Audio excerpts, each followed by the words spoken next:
were you already a mountain biker? Like, was that kind of your thing? That was my thing. Mountain biking was my life. Okay, take me through the day. What was it like for you? Just waking up, your normal day? Were you with other people? So that day, I remember going to work at the gym. And typically, I would work early morning. I'd have clients starting at 6 a.m. And a lot of times, I would have this kind of dead time in between my morning clients and my evening clients. And oftentimes, I would go mountain biking in the middle and go home, shower, and then go back to work in the evening, just because that was how my schedule kind of worked out. So that day, I remember working in the morning. I went to run by the grocery store and grab some things, but I was kind of running late to get to my ride that I had planned. So I ran in the door, put away the refrigerated items, left the dry goods on the counter, and then hopped on my bike because I was trying to ride to the trail because it was close by. Because I was running late, I ended up driving there. I was going to meet my friend Debbie. There was some other women in the mountain bike group where Debbie and I met. The mountain bike group is called Trail Angels, and they were going to be riding. But because I had very limited time, I told Debbie that we were just going to do the loop quickly on our own. So this particular park is within like quick driving distance from my house. It's called Whiting Ranch Wilderness Park. To do the main loop would take me 45 minutes if I'm, not stopping at all. So that was kind of the plan. Is this a loop that you've done frequently? Many, many times. Oh, wow. This is like my home territory, so to speak. It was just after the holidays, so this is January, early January. So the weather was cool. I had just gotten back into town from visiting my family in Minnesota for Christmas. So I had been off my bike a little bit. So I just wanted to kind of do a quick loop to get the legs going again. So it was, I was expecting to be back home pretty soon. Oh my gosh. So you're on your bike. So I met Debbie in the parking lot. And because of the weather, I had a short sleeve jersey, but I had arm warmers, which are just like a section of a sleeve so that you can take them on and off, And I remember taking those off because the weather was actually pretty nice. But we were trying to race the sun. It was late afternoon. And we knew we could get that loop done, though, before the sun went down. So that was kind of our goal. As we started out, I remember specifically passing a group it was a couple moms with a bunch of little kids hiking. And I remember passing them on the way in. And then we got to a climb. Oh my gosh. Little kids out there like that. Oh yeah, my gosh. But yep. I mean, it's normal, but in your situation, thinking of little kids out there. Yeah, like that, exactly. You know what I mean? Thinking back, I'm like, wow. I mean, honestly, I'd rather it be me than any of those little ones. But this wilderness area backs up to like a strip mall grocery store. There's houses around it. It's pretty expansive though, but it's part of what I love about mountain biking and hiking is that you're in this, suburban area, and in a matter of minutes, you feel like you're in the wilderness. And you are technically, but it's very accessible. But that's what I love about the sport is that you can kind of get away from the hustle and bustle of your daily life and the fast pace of Orange County and be able to get out into the wilderness. So it's part of what I love about it, that it is so accessible. We did a climb up to what's called Four Corners. So that it's a climb called Mustard. It's a fire road. Up at the top of Four Corners is where most people kind of regroup and meet up with their friends if we're a different pace or whatever. So I stopped there and was waiting for my friend Debbie. And I saw another friend, her name's Heather, there at Four Corners. She was going to ride with us originally, but decided that she was going to take a shortcut home. Her son, I guess, had called her several times asking, Mom, where are you? Where are you? So she just felt this real urge to go home instead of ride down the single track with us.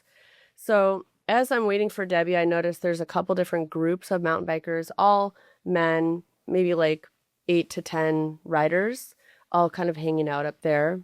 And Debbie got up there. We chatted for a couple of minutes. And the trail we were going to go down is called Cactus. And it's probably the most popular downhill trail. So I said to Debbie, I saw 2 guys take off down the trail. I knew most of these guys are going to go down the trail. I don't really like having to, if you're getting held up by people. So I'd rather go before the big mob of people go. And I said to Debbie, that I was going to see if I could catch the two guys by the bottom of the single track. Like I said, this is our home turf. I know the trail really well. So I kind of, not that I'm competing with them. It's more that I would use other people to pace like a yourself. rabbit. Yeah, exactly. Like just as a goal, has nothing to do with them.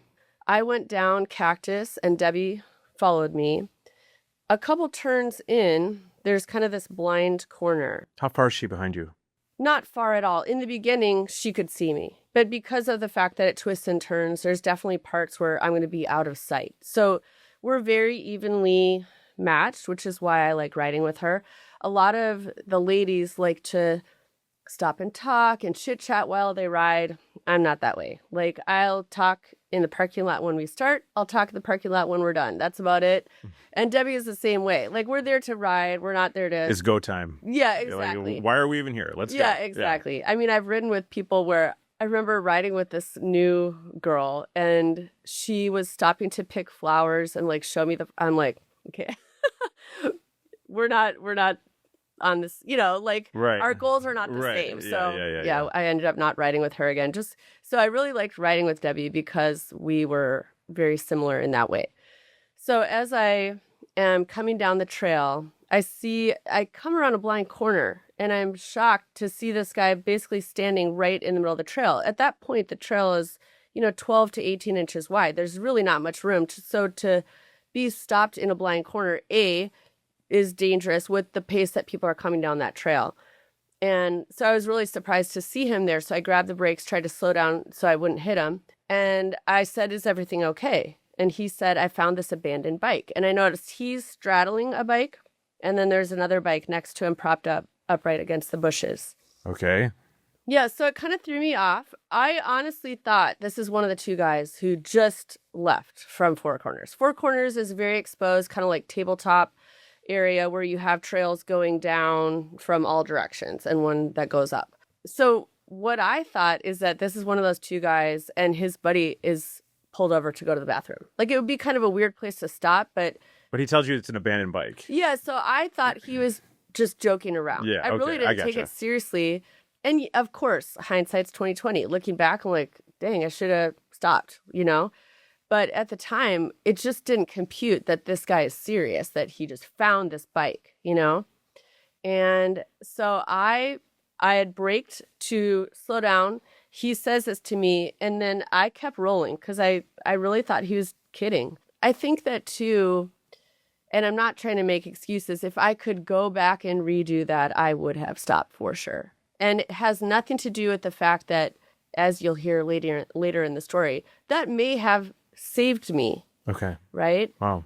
It has nothing to do with that. Yes, I regret not stopping, but just the context of it as a woman in mountain biking, 31 years old, whatever. It's a very male-dominated sport. You don't see that many girls out there, women. And oftentimes you'll have guys where they're trying to make conversation with you, just because they want to meet a girl who rides, Sure. Honestly. Right. And to be frank, I mean, my husband was one of those people that we met mountain biking. He's like, whoa, I want a girl who rides. So that's part of it. I get it. But that was kind of what I thought is going on. He's making a joke, trying to engage with me. I don't really want to engage with him. So I kept going, So you're thinking potentially that the bike being down could have been a tactic to pick up a lady? Well, no, I thought that they had stopped, that his friend was going to go to the bathroom. Because at Four Corners, there's no place you can really go to the bathroom. All right. So I thought that's what was going on. That, like, I'm just trying to put two and two together. And you're so focused on the ride, you're just like, all right, let's just go. Yeah. I don't have time for this. So I continued. Debi was right behind me and saw me interact and then keep going. So she also kept going. I can't remember if she had exchanged any words with him or not, but she just assumed everything's good and kept riding as well. So we picked up speed again, and it's a very narrow kind of roller coaster, like single track. I came around a little corner. There's a berm. There's some bushes. It's like a berm maybe this high and some thick bushes. And then on the left is a ravine that goes downward. So you're kind of on this trail like this. I came around the corner and I remember seeing a flash of movement over my right shoulder. Oh, wow. And my first thought was that it was a deer, because that has happened to me before on a narrow single track with high bushes. A deer came out right in front of me and jumped across the trail and almost hit me. I mean, you would have been seriously injured, obviously, in that case, but that was my first thought because I saw movement and I saw a reddish brown fur. Then I felt the impact. Oh, and man. Basically, the cat had been maybe 5 feet away from me when it pounced, and it basically grabbed onto my back, like my shoulders, and immediately tried to bite down on the back of my neck. So as this is happening, I liken it, I've never been hit by a car, but that's what I would imagine it felt like. Like the impact of it was by far the worst part of it. It wasn't the claws, the teeth, it was the impact, because the impact was incredibly powerful to where I was slammed to the ground, like chest down. And obviously the wind is knocked out of me, right? But as soon as I felt that something has a hold of me, obviously not a deer, right? So I knew right away the only thing that could do this is a mountain lion. I'd never seen one in the wild. Really? Nope, never. My husband has seen a few, but no. And this area is known to have a lot of mule deer, which is their preferred prey. And so we knew they were there. There had been, here and there we'd have reported sightings. Like every few years, whatever, you have a reported sighting at a park. They put up a little paper sign. But there was signs at the entrance of every park that said, warning, mountain lion country. You're like, oh yeah. At that point, before this happened, I would have thought, oh, that'd be cool. That was kind of my mindset on it, because I never really thought of them as a real risk to humans. Sure. Because you're always told they're elusive, they don't want to be seen. It just never would have occurred to me that this could happen. I've learned a lot about mountain lions since, and now, but I'll talk about that later. But before this, I never would have been worried about mountain biking. I did tend to always ride with people, though. So, there's some awareness that, okay, it'd be good to go with someone else, be good to have a cell phone, stuff like that. Yeah, at the time, my husband rode solo all the time, deep into wilderness, hours, and I never would have thought anything of that either.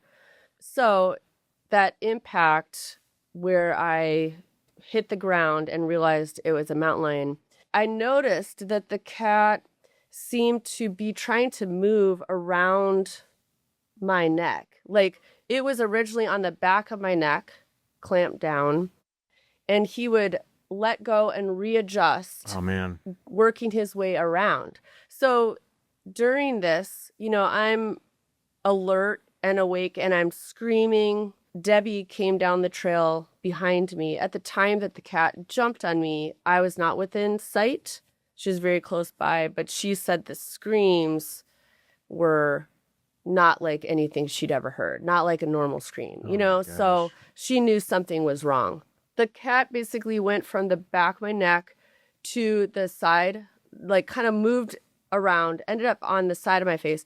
So one fang went in at the bridge of my nose, one fang in my upper lip, and then the other two fangs here. And as he closed down, I liken it to a hot knife through butter. It was so easy when he did that it literally took this whole cheek off in one flap. Like he just went, and I could just feel it like peel away, which was, just you can imagine the power in their bite. But I'm understanding he's making his way around, right? Are you, how aware are you at this time? I'm very aware of what's happening. Because when he was on the back of my neck, my first instinct, I didn't really know much about mountain lions, but I think of like, you hear people getting attacked by sharks and punching them in the nose. So that's what I tried to do, is I tried to punch over my shoulder to try to hit it in the face. I could feel myself making contact, but it was having zero effect. Yeah. And obviously I'm screaming. But what happened is as he's moving around, I didn't realize this part of it. He would readjust, drag me, drag me. So he pounced on me on the trail, immediately started taking me down into the ravine. So as Debbie got there, he was already dragging me by my head down into the ravine, like through the cactus, through the scrub oak. And so she first of all, got off her bike. What was the time frame between you getting hit and her getting there? I mean, it was almost immediate. Within wow. seconds. So she was pretty. She was right there. Okay. I would say no more than 20 yards behind me. Yeah, she was right there. Yeah. So she got off her bike, threw the bike at the lion to try to scare him off. Had no effect, once again. So she tried to grab a hold of one of my legs and basically dug her heels in to the soft dirt. And as he's dragging, she's trying to pull back. So essentially, they're in a tug of war. Oh my gosh. With my head in the middle. So, but I will say that the fact that she held onto my leg is one of the most integral parts of my survival. Had she not done that, they're very capable of taking me away. I mean, they can take like a full-size sheep and jump over a 6-foot wall. I am not a problem for that cat. So the fact that she was able to slow his progress in just taking me away was a big part in my survival, I would say. So he makes his way around to my face. I'm screaming bloody murder. I remember Debi yelling at the cat and saying the F word over and over. Yeah, and I'm like, right. I've literally never heard her swear. So, I mean, I think that is this what it's going to take to get her to cuss? I know. Yeah, exactly. But I think it's fascinating to me how our brains can have separate trains of thought. Like I can literally be thinking, oh, I've never heard Debi swear before as I'm being attacked by a mountain lion. Oh my gosh. As I'm realizing my face was just torn off, as I'm trying to think, what am I going to do? Like just the fact that our brains go into this hyper mode of like managing all this stuff, I think is incredible. So other mountain bikers had come down the trail. They had heard the screaming and Debi was yelling at them, do something, throw rocks. So one guy went up to try to get a signal, 911 call. Another guy actually did get a signal, made a 911 call. And one of the guys threw a rock at the lion. And first one hit it in the like rear flank. Next one hit it in the shoulder. And third rock hit it in the head. And at that point, he let go. So he was latched onto you like, was he still trying to get a better grip or was he still trying to drag you away or was he just holding you down? So he was constantly dragging. So every time he would readjust his grip, he'd drag me. Okay. Readjust his grip, drag me some more. So he's like doing both things. So after he had clamped on here, he did end up getting me by the front of the throat. So my husband, like, used to have a martial arts school. I used to take classes from him. One of the things they tell you if you think you're going to get choked out is to, like, close your chin down to your shoulder and try to protect that space. So I did try to do that. Didn't have any effect. Because once he got a hold of me here and closed down, I mean, it was a matter of seconds. I start seeing that, like, things are starting to go black. So I am saying goodbye to Debi. I know I'm going to die. This is it, right? Like I can feel things fading out. And that was when the rock throwing started. So I did black out. I remember kind of being disappointed that there was no tunnel of light, no like film reel of my life. There was nothing. It was just this darkness and that's it. But I will say one thing I found kind of fascinating is the fact that I felt completely at peace in a weird sort of way. Like it wasn't as though I had resigned myself to the fact that I was dying. Like, oh, well, this is it. It was, I don't know. I can't really explain it. But in that moment where I knew this is it, it was just like this peace. Like, I don't know. It's very tough to explain. I've heard of other people in similar situations that say that. I felt that way too. Really? Mm-hmm. Yeah, totally. Yeah, so it's very interesting because you would think that would be the most panicked. No, you would feel. I wasn't at all. I was just very, okay, here we go. Right. This is it. I had That's a good how life. I felt, yeah. Like that was, it was kind of like, and maybe I would feel differently if I didn't have my daughter at the time, like, maybe that would have changed how I felt in that moment, but that's exactly how I felt. Like, okay, that's it, I guess. Were you in pain? Do you remember feeling pain? No, I was not in pain. I think adrenaline and Yeah. everything kicking in. I have been told also that facial injuries, I guess, are not like they bleed a lot, but they're not as painful as other injuries.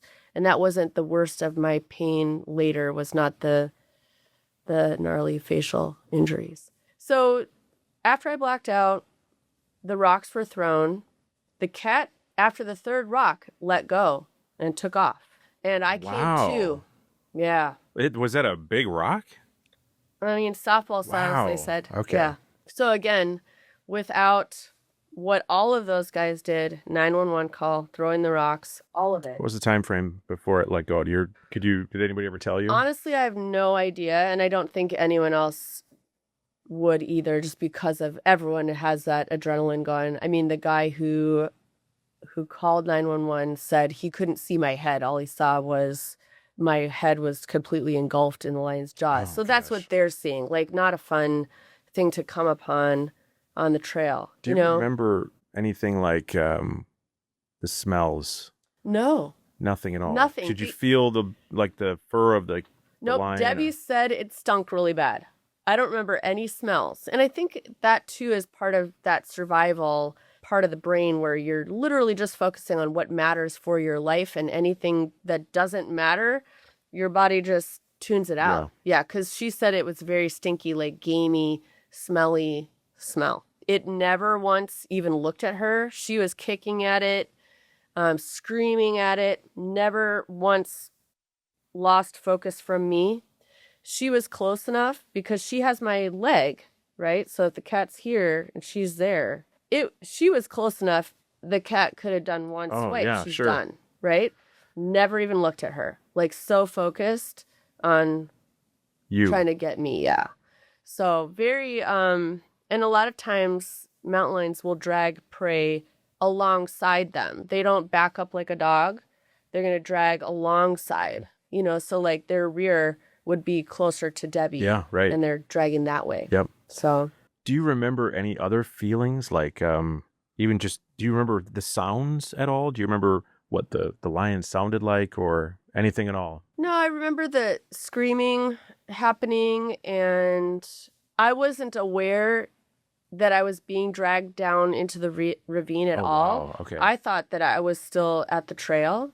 And when I came to, as soon as I came to, I felt like I was underwater. Like, I literally felt like I was drowning. Okay.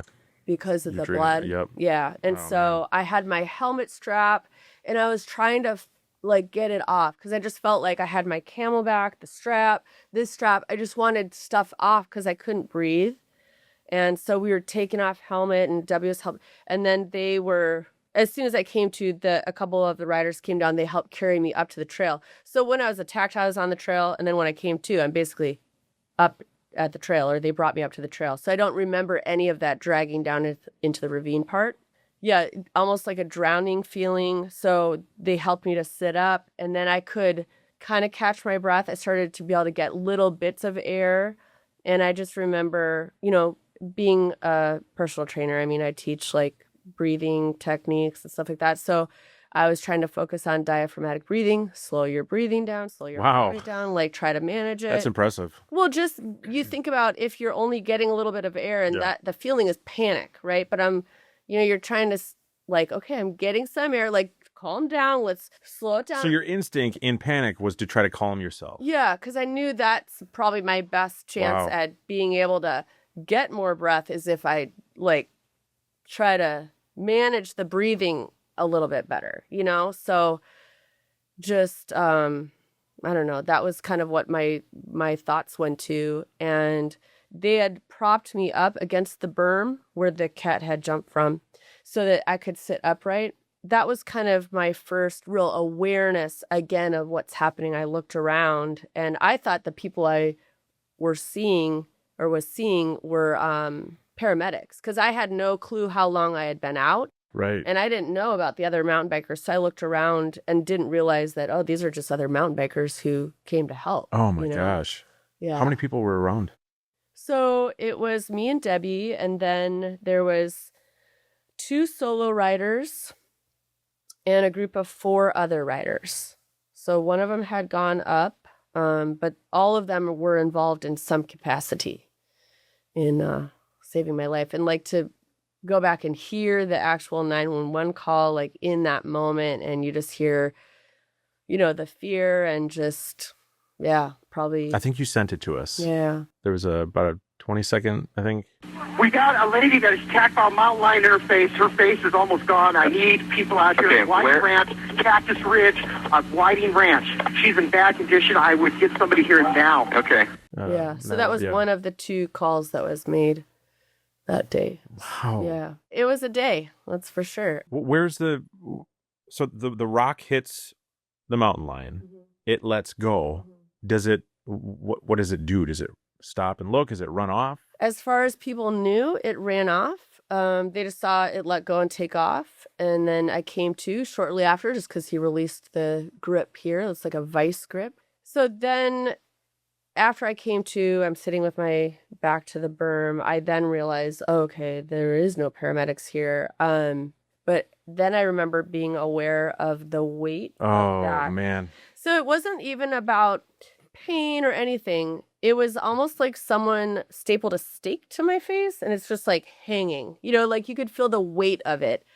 And that feeling felt so foreign to me. I remember one of the guys took a t-shirt and gave it to me just so I could hold that up because just the feeling of that was like, like that's probably not good. Could you see out of that eye? So that was one of my concerns because I could tell this whole left side was like mangled. And that was one of the first things I did is I covered my right eye to see if I could see out of my left, and I could. Wow. So that was the first point where I was like, that's lucky. Yeah, and honestly, that was where I thought, okay, I'm going to be okay. Like when I could see, I still have my vision. Not that the vision, I don't know, but for me that was just like 1 on the checklist.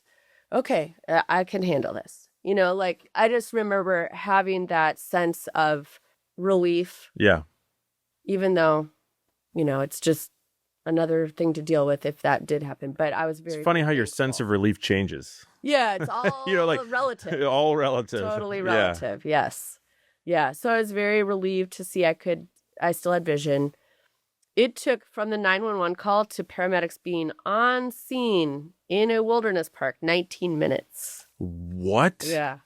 That is by far the fastest It's I unreal. have ever heard. Unreal. I think the fastest beyond that was maybe, 3.5 hours is what I've been. Wow. Yeah. I know. I feel like listening to some of these survival stories where they're like, I had to hike out 10 miles. I'm thinking, I had it good.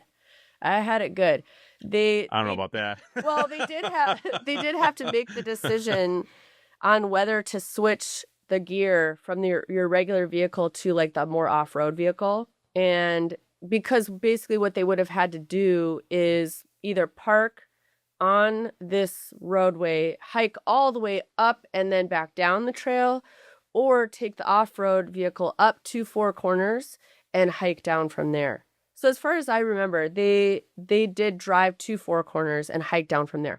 So I remember seeing these paramedics carrying one of those like stretchers. Yeah, exactly. Yep. How far of a hike do you think it was from where they parked to you? It's not that far. Okay. That trail is pretty short. And then it goes down onto a fire road. So there's it's just like a fun, windy little section. It's not that far.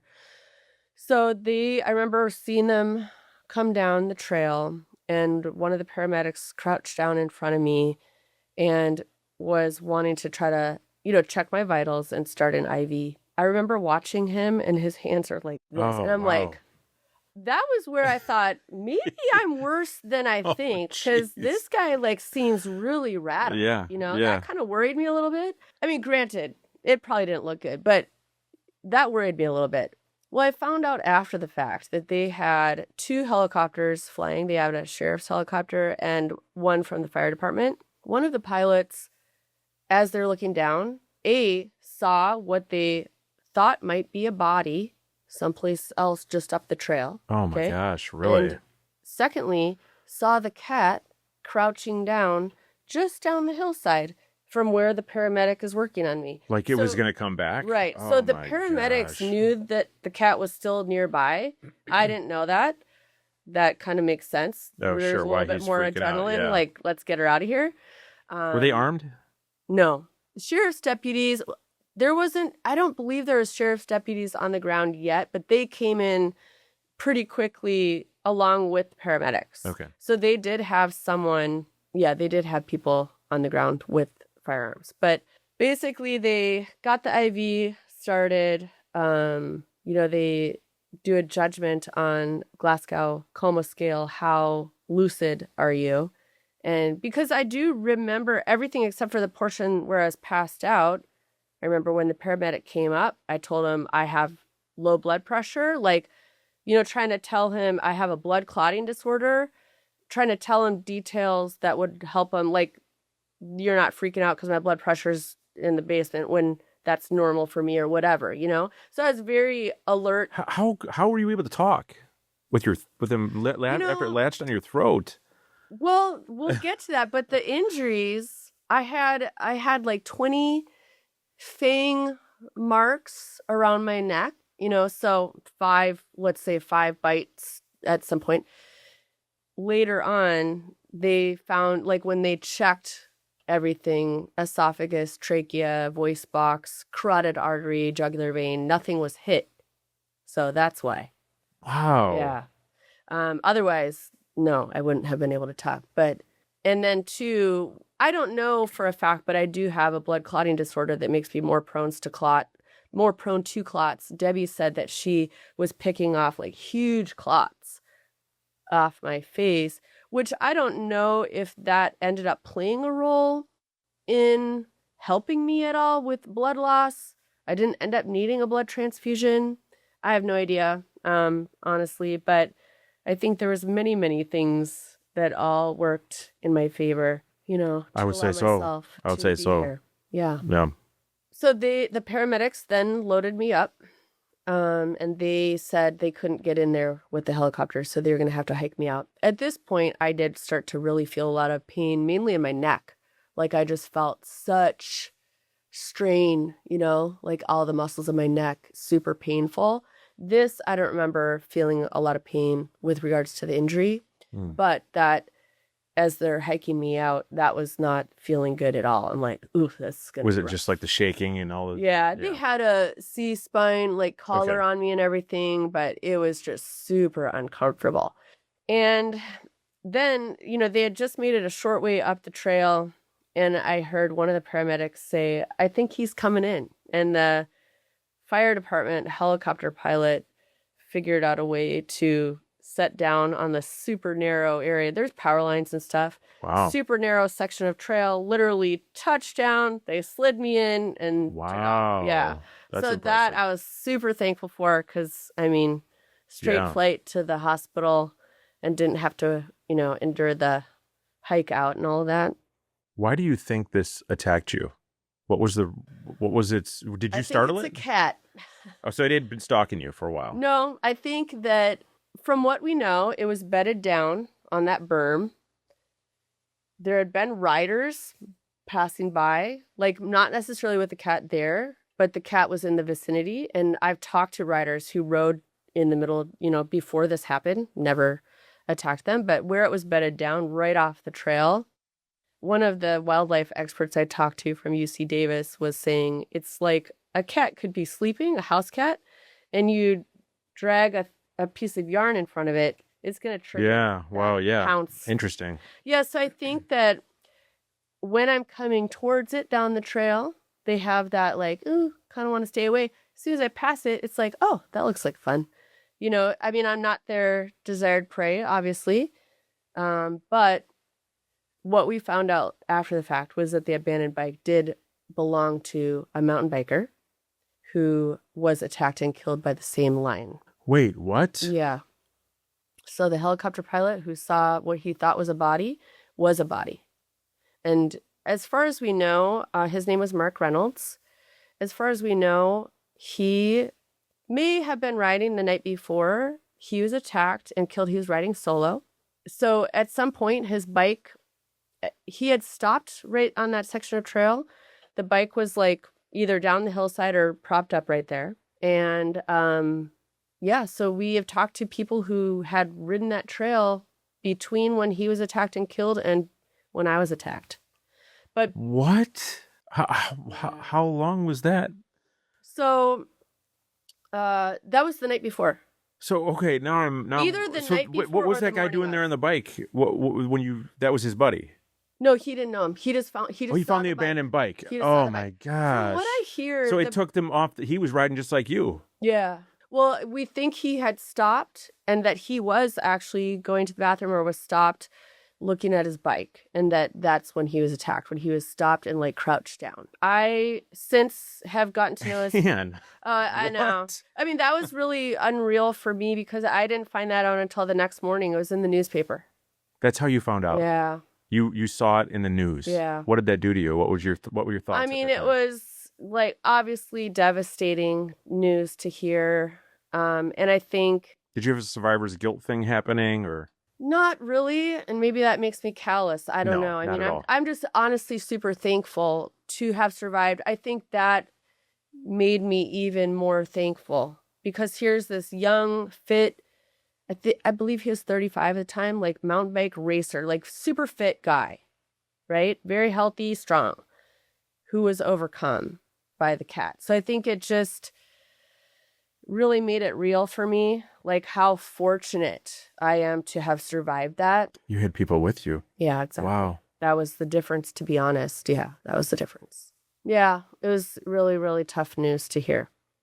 So we think that because of that, that cat normally wouldn't see humans as prey, but because it was successful in killing Mark, now we're on the menu, so to speak.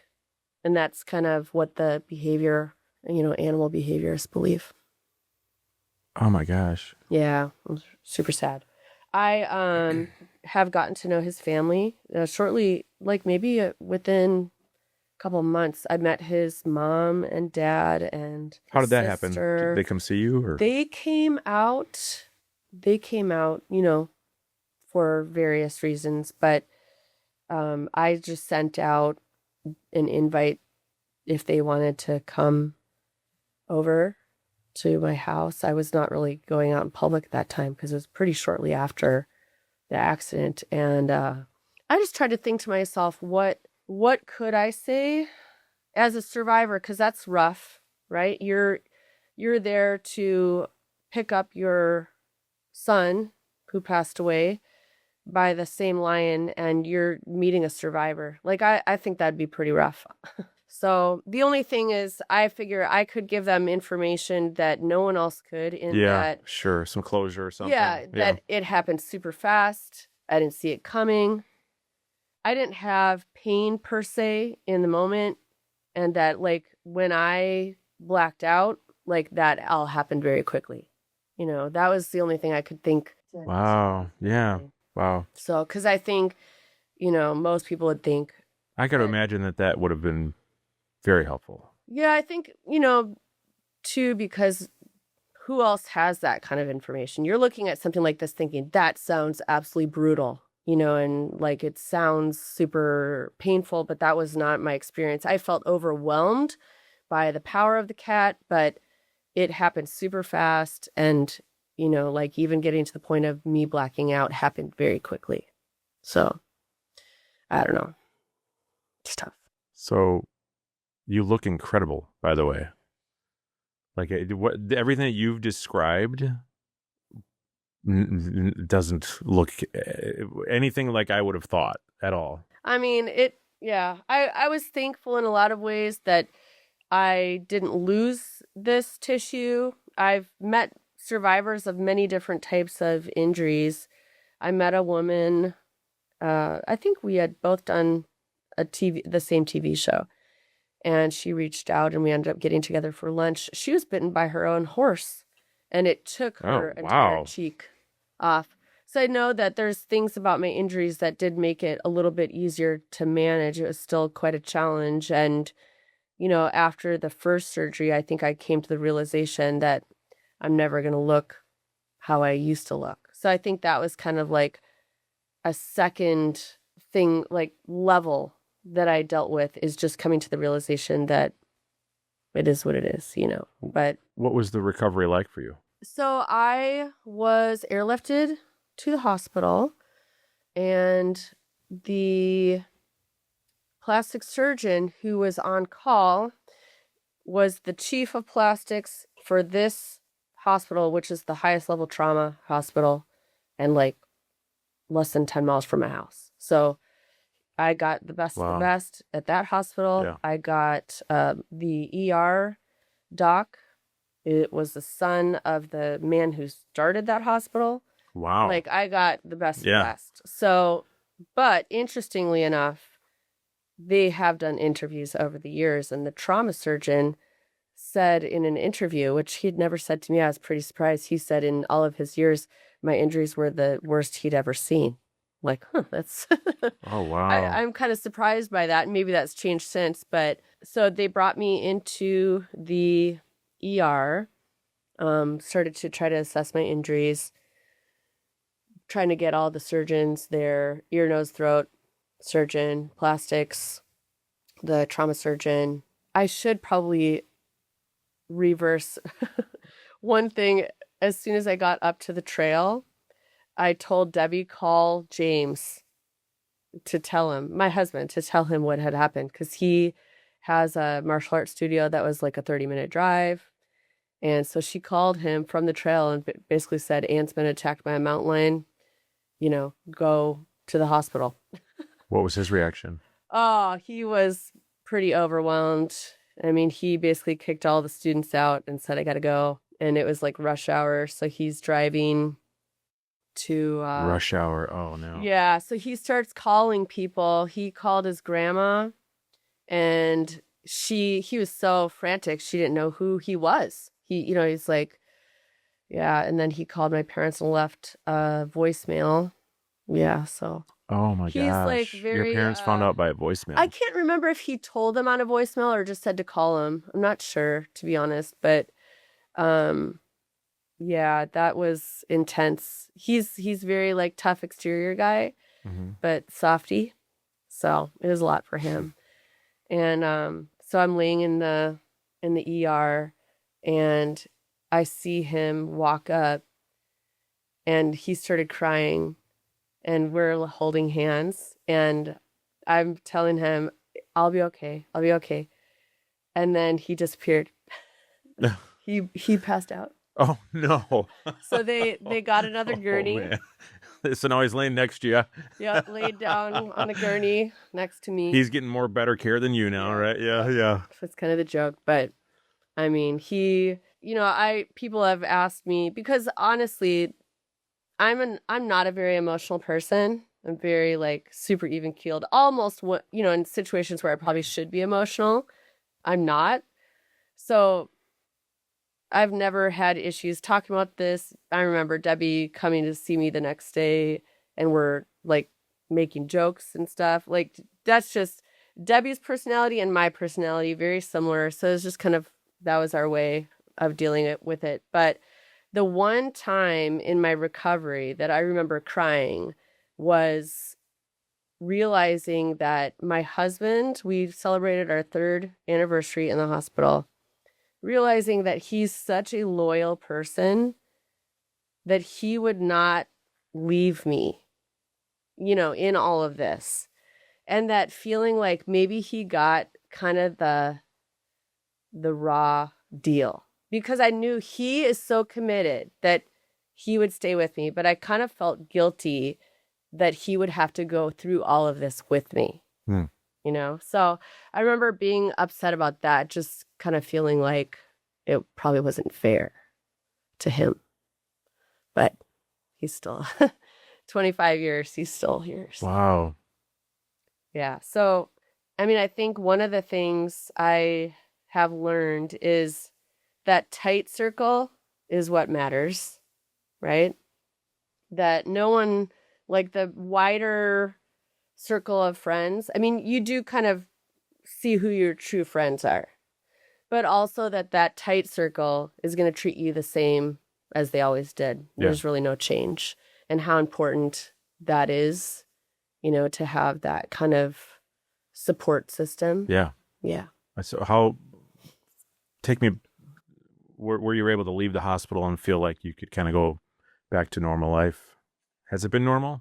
No, I don't think it ever will be normal for me.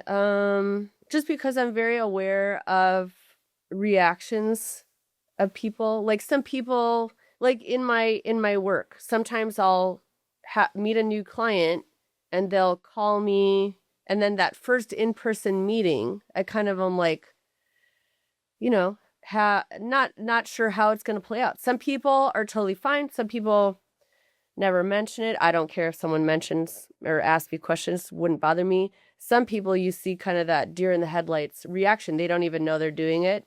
So, it's kind of always there in the back of my mind. I got to tell you, you do not look as bad as you think you do. I mean, I'm surprised that you feel that way, to be totally honest with you. Really? Yeah. Oh, yeah, absolutely. I mean, I'm super thankful. I think whoever did this did a fantastic job. My doctor, Dr. Nolan, who's like I said, he was head of plastics at the time. He's amazing. He did the first reconstructive surgery, which was 6.5 hours, 200 stitches and staples, many layers of, piecing it back together. They spent hours and hours looking for the nerve endings to try to find them to put them back together, because I have loss of function on my lower lid, this muscle, and then a little bit of my upper lip. But I have feeling, so they worked really hard to do their very best work. I'm super appreciative. The otolaryngologist, ear, nose, throat surgeon, when he was looking at the wounds of my neck, what he told me is that they usually would use their finger to check the depth, and they went in up to the highest knuckle. Oh, wow. All these wounds. So, I mean, it was extensive, oh, even though they looked small on the outside, but they're super deep, penetrating wounds. And so I don't see any wounds on your neck at all. I know those healed up really nicely because they put drains in them. And like I said, they're very small. It's a fang size. Yeah. The depth of it was super deep, but where it went in was not large, or wasn't like I had on the back of my head and neck where the fangs tore. Okay. And, that type of thing. But yeah, those healed up well, really well. But they had done the 6.5 hour surgery. And then after that, for the reconstruction that I was going to have done, I had, what was the show? Some plastic surgery show that was popular at that time. They invited me to come to, Beverly Hills, do a consult. They would have done it for free. And I just wasn't the vibe for me. And then another top-notch surgeon from UCLA, I went there. He had a whole bunch of other, student, residents or fellowship or whatever, the student doctors in the room. And he's looking at me and saying, oh yeah, I see da-da-da-da-da, and da-da-da. And he's looking at me and talking. He's not talking to me. And I'm like, I just don't feel good about this either. Yeah. I feel like, I don't know. So I ended up calling Dr. Nolan's nurse, and I just said, I'm not sure what to do. I have offers from these 2 really good surgeons that they said they were going to do the work pro bono. I know that it's going to be super expensive, and I'm not sure what to do. What do you think I should do? And she said, or I think that was before I did the consult. They had offered to do a consult, and they were going to do the work pro bono. And she's like, go do it. Go do the consults, And then she ended up calling me like a day or 2 later and saying, Dr. Nolan is offering to do the reconstruction for free. Wow. And I was like, what? Yeah. And so I ended up, yes, I want to stick with him. The funny part is, so this happened January. In December, they have this big black tie gala for the hospital. And they invite one person who was a patient at the hospital to come and be like, the person at the gala who gets up and tells a little bit about their story, comes up with their doctors and things like that. I show up to the gala and I see Dr. Nolan with the nurse. And I'm like, what is happening here? They're married. Yep, they've been married forever. I had no clue. So here I am. That's awesome. Divulging my secrets to her about, I don't know what to do. I feel so bad because I really like Dr. Nolan. And I'm like, what? So, of course, she went and told him. And so, I mean, he's amazing. I love them. That's cool. Dearly. Love all the surgeons I worked with. So, yeah, super fortunate. Do you still have side effects at all? So as you can probably see, this eye runs. It's dry because that lower lid doesn't close enough. So it's like dry eye. Sure. Yeah. So which then when I got back to mountain biking was a problem because it's I can't see, Yeah. and it's like blurry vision. But in everyday life, it's more of an annoyance than anything. It's not, it's something definitely I can live with. Are you still mountain biking? No? So I went back to it shortly thereafter. I was in the hospital 8 days. A week after I got out, Department of Fish and Game asked if I would be willing to go back to the trail with them to show them where these things happened. Where was Mark's bike? Where was the attack? Where all this, right? So I said, okay. So Debbie and I showed up. They had Department of Fish and Game. I don't remember. Yeah, I think it was just an OC Sheriff, I believe. They had people with firearms Oh, I'm sure. And I just told Debbie, I just need to walk out in front. Like, I just couldn't.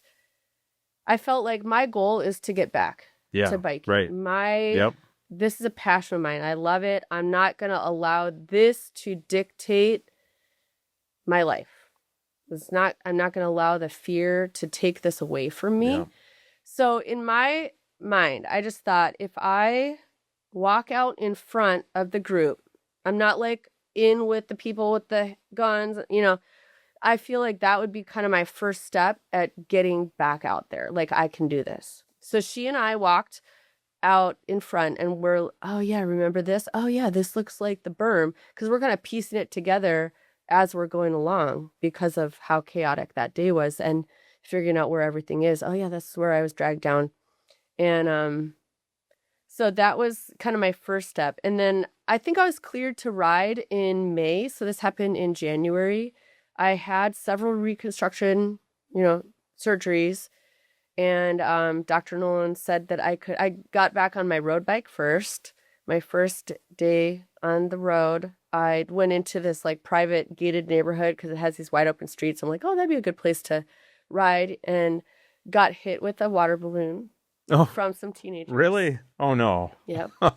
And then my next ride, I'm riding in the bike lane, near my house, got hit with a big plastic cup filled with ice. Why? I'm like, this is why I mountain bike, because I don't have to deal with people, just dumb people. Yeah. So what? Yeah. Well, and I've always said, in my opinion, if you get hurt road riding, it's usually someone else's fault. If you get hurt mountain biking, it's usually your own fault. So it's like, I feel like in a lot of ways, you're in control. Like, if it's technical and you slow down, okay, but if you do something stupid, that's on you. Yeah. So I kind of have always had that mindset. So I was ready to get back to mountain biking. And my first ride back, or second ride, I did one ride at a different location, and then I did a ride to ride that trail just to check it off. Like, I felt like I kind of have this like internal checklist of these are the things I need to do in order to get back. So, and James was there and a bunch of the trail angels came. So it was good. So I did get back to mountain biking, and then I had my daughter in 2013, and we bought her all the bikes, all the best bikes. She had 4 bikes by the time she was like 6. Didn't really like biking. So we did tons of hiking together, and so I've gotten back out on the trails at this point, like since 2013-ish. I haven't ridden. And not for any real reason, but I think if my daughter took it up, I'd be into it. Okay. So there's no like, fear somewhere in the back here. Oh, there is. Okay. Yep. And actually that was something I realized I needed to say more often, because a lot of even my riding friends had no clue that I had any issue with riding, because I would just go ride the same trails and no one saw any reaction from me. But certain trails, single track trails, if they have like high bushes, I have like some level of anxiety. It doesn't keep me from riding them. Would I ever ride them solo? No, probably not. PTSD? No. In fact, when I was in the beginning doing a lot of interviews, I would sometimes try to close my eyes and like put myself back there to try to remember details and things like that. I never have had any issue, but part of it, I think, is that this happened in a wilderness area. It didn't happen in a grocery store parking lot. I can choose whether I want to go into wilderness parks. I don't have to, right? Someone who is attacked in a parking garage, that's part of your daily life. You still have to do that whether you like it or not. So I think because it puts me in the position of power in a regard, whether I love hiking and biking and all that and trail running, all of it. So it's not something that I would give up, but it's by choice that I'm there. So I think that to me, that probably makes a difference. People who I've talked to, like they did make me talk to a psychiatrist before they would discharge me from the hospital. And the report was flat affect. Like she doesn't have any, it's like her tone is very monotone. She has no emotional connection. Like she's not crying or anything. Very high risk of PTSD. And I'm like, that's just who I am. So there's no moments where, you see that flash of something off the side and it triggers memories or anything like that at all. Wow. It's really unique. Yeah. I don't know why. I think oftentimes in interviews, people are asked whether if they could go back, would they go through it or not? And I think most people who have been through something like this would say, I would still go through it because of what I've gotten out of it, because of what I've learned about myself. And I would not. Partly, I was thinking about that. Why is that? And part of it, I think, is that I think I went into it with certain skills, mindset that didn't come from this. I think had I gone into this attack without those, maybe I would have gained these things. But I feel like I went into it with these things, which I think is a lot of why I recovered the way I did, emotionally and physically. But I was in the Marine Corps, went through boot camp. I've been through difficult things mentally. I've been through things that made me realize, wow, I can do a lot more than what I ever thought I could do. I'm stronger than I used to think I was or whatever. Would I have thought I could go through this? No. But I think that I went into it with a lot of strengths to where I'm super thankful that nothing about my life has changed. Other than my facial injuries, I got back to mountain biking. Physically, I'm fine. I can do all those same things. I think if I had lost those or had more severe injuries that didn't allow me to go back to mountain biking, didn't allow me to do all these things, I would be a lot more affected, But I just feel like, I kind of look at it like it's another day. It is a day that does define a lot of my life. People know me as that person who is attacked or whatever, but it doesn't, it's like to me, it's one small part of me. Sure. It's not all of me. No, that was a really good explanation. I don't know. I think you knew I was going to probably ask you that question. Well, no, I usually say I ask everybody that. Oh, okay. Yeah. I always say that because I think everyone says, and maybe I'd be curious what other people say. I feel like most people say, oh, I would still for go sure. through it. Yeah. I think I've interviewed probably, I don't know, you're maybe 16 or 17 and only one other person besides you. Really? And what was their reason? I don't know exactly what their reason was. It wasn't as eloquent as what you just, it was really fresh still. He was still processing. Yeah. Like it was probably within a year. He was attacked by a grizzly bear. And so it was just, but that's tough. I feel like what I'm hearing you say is that, man, that sucked that happened. I wish that wouldn't have happened. Man, exactly. It would have been a lot better off not having that happen. And I totally understand that and can respect that for sure. Yeah. I do think though that your opportunity to, I guess, see the strength that comes out of something like that is there. And then also to be able to realize that there are so many people that hear this story that are even going to be listening to this. There's going to be thousands of people that listen to this and are just going to be like, wow, she is an amazing person. Well, I will say, I love survival stories. Like if I watch a movie, I want to watch a movie about like someone up against challenges who comes out ahead. Like I love that. Yeah. I do not like being in the public eye. I do not like doing interviews. Sorry. I don't mind talking about the story itself, but I've done public speaking to 5,000 people. I do not like doing that. Yeah. It's not my thing. I totally respect you. Totally But get it. Yep. because I love hearing stories like that, I get the draw. So I will talk about it because I think I like hearing stories like that, you know? So I think that's the only reason I would do it. But I also never want people to compare themselves. Like, why do I still have nightmares? Why am I still struggling? Because everyone's journey is different, Totally. You know? So I don't think, I just wouldn't want anyone to compare and ask themselves, why am I still having trouble? You know, but I think it has been really interesting over the years when I've gotten emails from people and people telling their stories, and I've gotten together for lunch with people, and that part, that human connection part, I love. So like I can appreciate the power of stories where, people survive and hopefully thrive on the other end of it. Yeah.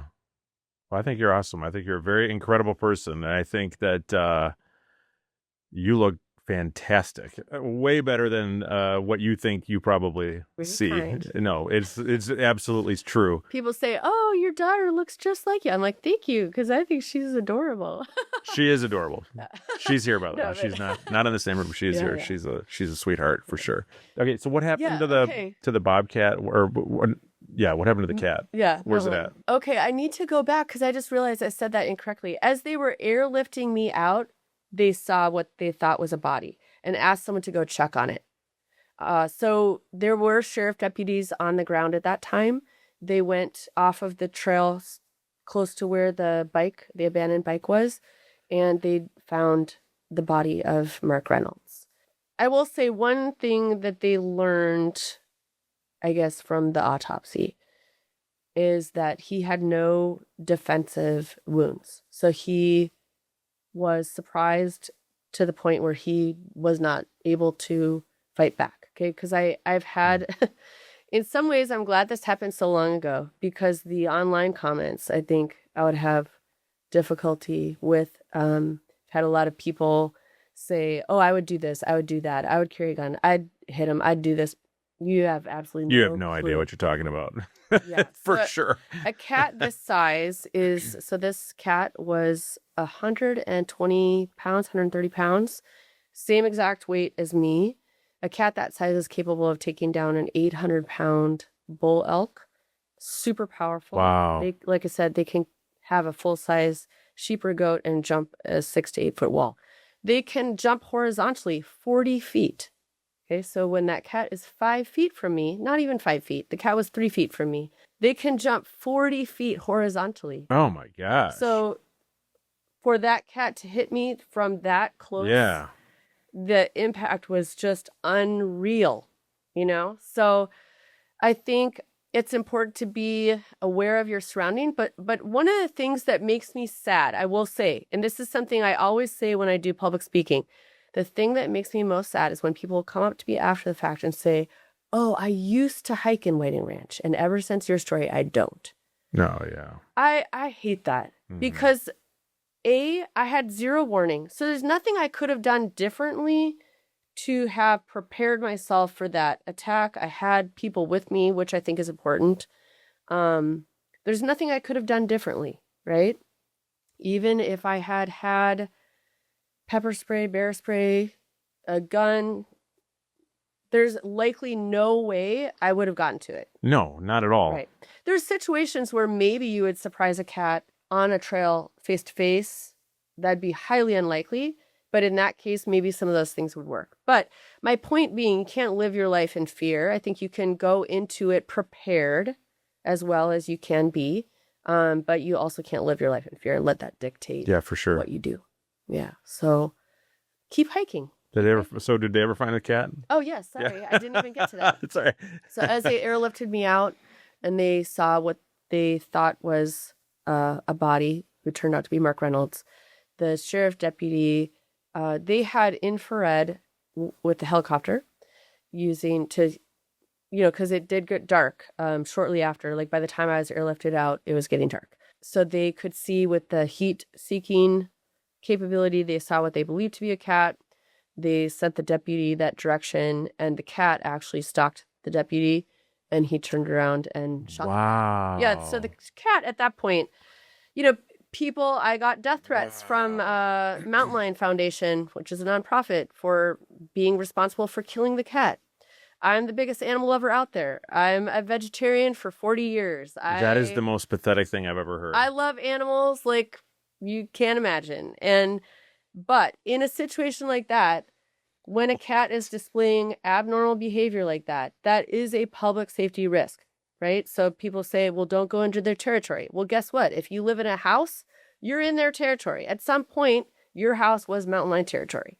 So people who like to draw the line like, oh, no more building. Yes, we should have wilderness spaces. We should have protected spaces.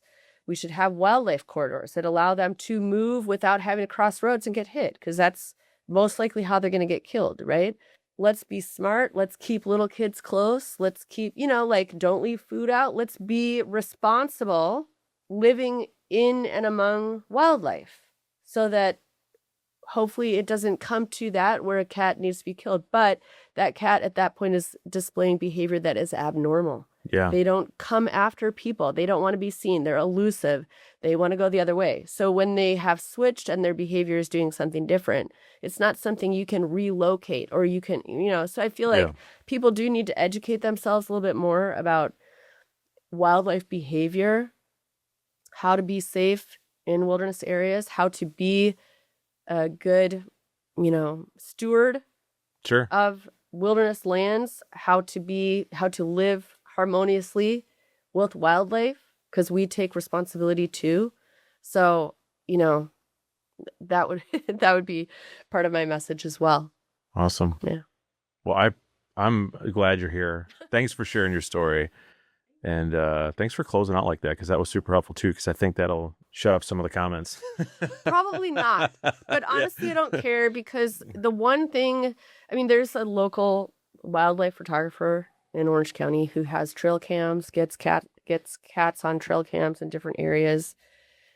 There's a certain park that's kind of close to the ocean where cats are not seen as often, as the Whiting Ranch is more by the foothills of national forest, and you get cats there more often. Like that professor at UC Davis said, where there's deer, there's mountain lions, right? So if you see deer, there's mountain lions there, whether you see them or not. So this wildlife photographer had posted something talking about, this certain wilderness park never has cats, has never had cat activity. My husband has seen one there. And the guy's saying, he didn't know what he's looking at. I'm thinking, okay, the one thing I know something about is mountain lions, Yeah, right. So, you're like, do you have any idea what you're talking about or who you're talking to? Yeah, but it's yes, they're out there. They don't want to be seen. Let's be smart. Yeah. So. Well, thanks for being here. I really appreciate it. Yeah. Thank you so much. No problem.